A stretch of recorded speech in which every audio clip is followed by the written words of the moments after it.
Nope, not doing the French accent again. Jam on toast! Hey there, welcome to Jam. I'm Cameron. Today the toast is to Amelie, which I'm assuming is really just French for Emily, but whatever. This is week 20 of hashtag We Are Movie Club. This week's pick was Sid Cam. So the short sell on this one is that this kind of odd French girl decides to mess with all her co-workers and neighbors' lives to try to help better everything, and she ends up running into this guy that she's interested in. She kind of plays this game with him, and this is that. What I love it for this one is that the manipulation that she does is actually very clever. The game she plays with Nino I actually really like. I don't really like the manipulation over other people's lives so much, but the game she's playing with him is kind of fun, and it makes me wish kind of that I could do something like that in real life. If I need a more specific moment, though, I'm going to say the moment where Nino has the conversation with the guy in the photograph. Not only was his personality split into 4 parts very clever, I thought it was just a really interesting tangent to the main story, because the main story we're following Amelie around. Because on the main story we're following Amelie around, and then we literally shifted so that Nino is the character that we're following for that part. And it didn't last for nearly as long as I wanted it to, but it was a very neat perspective switch. My hate for this one is that it's very French, especially in the beginning. Bright zapping and lots of weird little details that don't amount to anything. They don't matter at all. It's like, just cut that out of the fucking movie. But then they throw in something like really clever that's super subtle, and if you're not paying attention on the same level that you're listening to all these details, you're not going to catch the clever bit. And then I just imagine like some French conversation later. You didn't catch the thing when we did the thing, no? Haha, stupid American. Like, I kind of feel like someone would be making fun of me if I was talking to a French person after watching this, but whatever. The MVP for this was definitely Audrey Tautou. I think she did such an excellent job.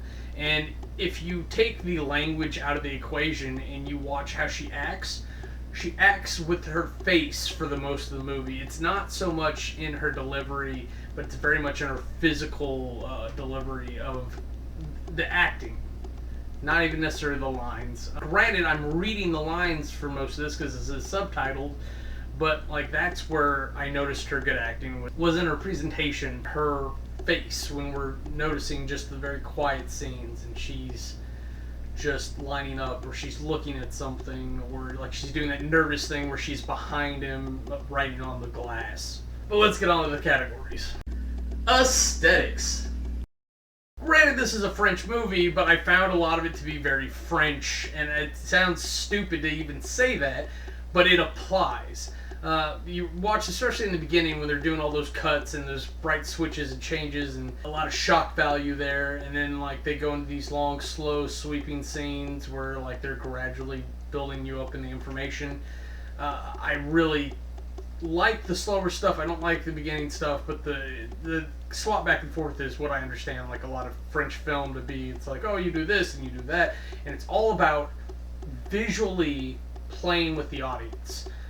Because the whole point of telling a story or having someone watch a movie is to make them feel something a certain way, and it's my understanding, not that my understanding is very good, that doing it visually like that is just another way to do it. It's very stereotypical French thing. Some of the other movies I've watched are like that as well. So while I think it does a very good job and it actually gets that objective across, I didn't particularly like it.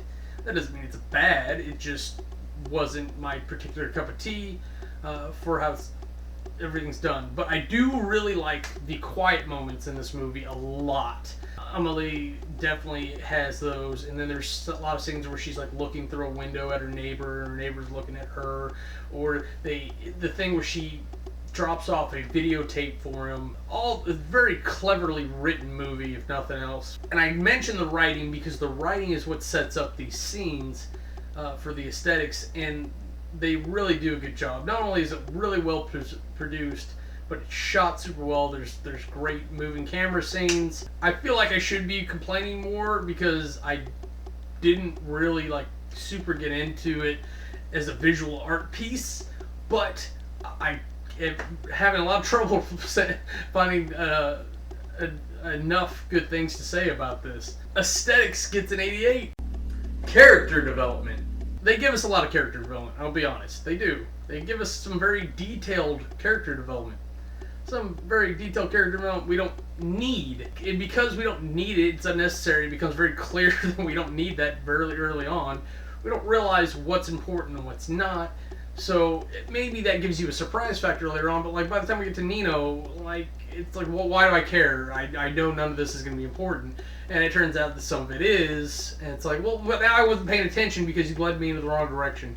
And maybe that's just my American mindset being like, just cut it up and serve it to me instead of like, give me this fat juicy steak and have me cut it up on my own and make sure that I cut everything into perfect square. It's a horrible analogy, but it kind of works for this a little bit. But once again, I'm shown some differences between American style movies and European style movies. I do like that kind of exposition though. I just want it to mean something. I want to be able to watch each exposition and be like, this was vital to the story and I didn't want to miss any of it.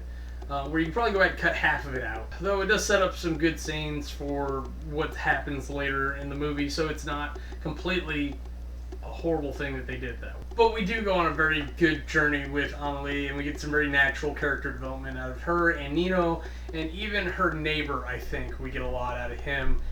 So it's definitely a good job. Just for your audience's sake, don't give them what they don't need. Character development gets an 85.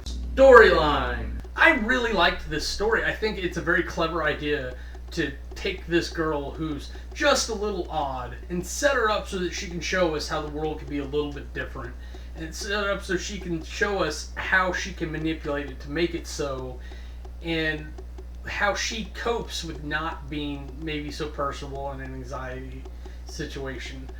Such as, oh, there's this cute guy I like, but though I have a feeling that if I were to try any of that, it would come off rather badly from male to female and to female to male, whereas in her case it's quite charming, but you do have to know your audience. There's a very good internal struggle type of story here instead of this being like someone conquering a great adventure, which is great to see. It makes you think a little bit, and I gotta admit, I really liked it.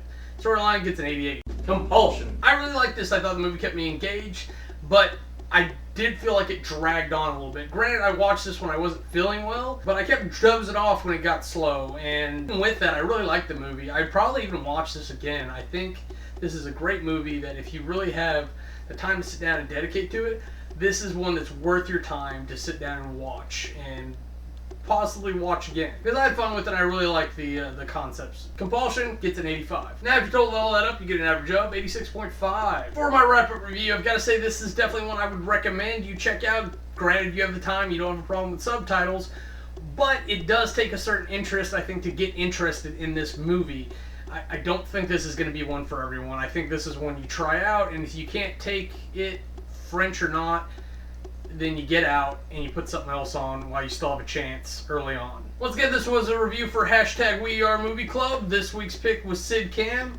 Next week's pick is going to be Nina. And go over her channel and Sid's channel to watch their reviews of things and stuff. Search the hashtag to see what else we're up to. That's all I got for you today. I'm Cameron. Bye. If you want to see anything else we're up to, go ahead and click the annotations and they'll take you to our other channels.